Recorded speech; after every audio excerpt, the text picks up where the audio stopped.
anak gendut, jelek mukanya, orang gila, orang Cina, hitam mukanya kayak monyet.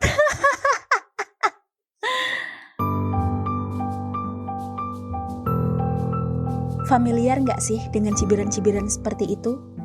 Tak bisa dipungkiri memang bahwa kebanyakan dari kita, jika tidak semua, tumbuh dengan melihat orang sekitar, misalnya di lingkungan sekolah, mengeluarkan kata-kata seperti itu.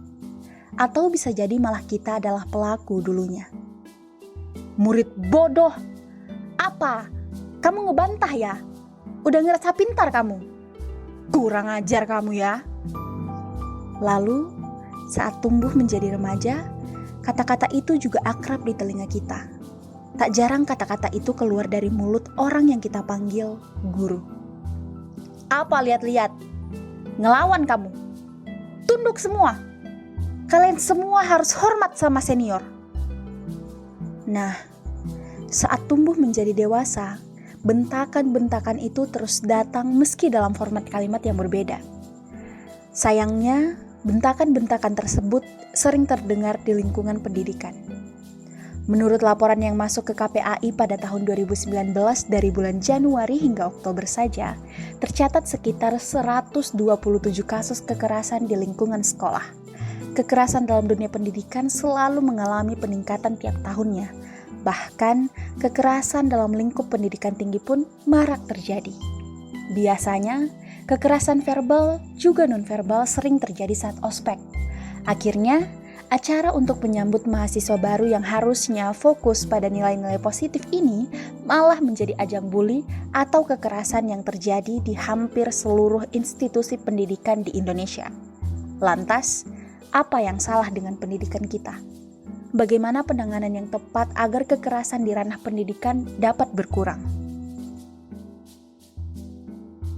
Ada beberapa hal yang menjadi alternatif, seperti school fair atau demonstrasi, akan apa pilihan organisasi yang dapat mereka lakukan di sekolah.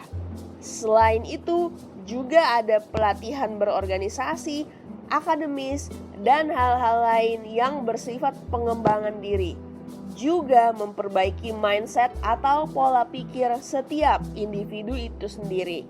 Pendidikan perdamaian dapat menjadi basis baru untuk menciptakan kehidupan yang lebih harmonis antar sesama manusia. Mimpiku melihat dunia tanpa ada kekerasan, tidak ada lagi pukulan, hantaman, cubitan, dan kekerasan fisik lainnya. Mimpiku melihat dunia dengan penuh perdamaian, tidak ada lagi kata-kata kasar, cibiran, makian, nyinyiran, dan kekerasan verbal lainnya. Kita harusnya sadar kalau kita ini sama-sama manusia, makhluk ciptaan Tuhan yang paling sempurna dibanding ciptaan lainnya.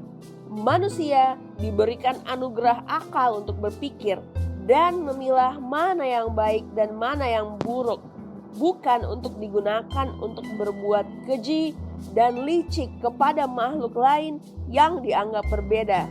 Yuk sama-sama kita menjadi manusia yang selalu dapat memanusiakan manusia lainnya, yang selalu menghargai ciptaan Tuhan lainnya. Mari turut bahu-membahu wujudkan pendidikan yang damai di Indonesia. Dengarkanlah, sebab ini narasi kita bersama.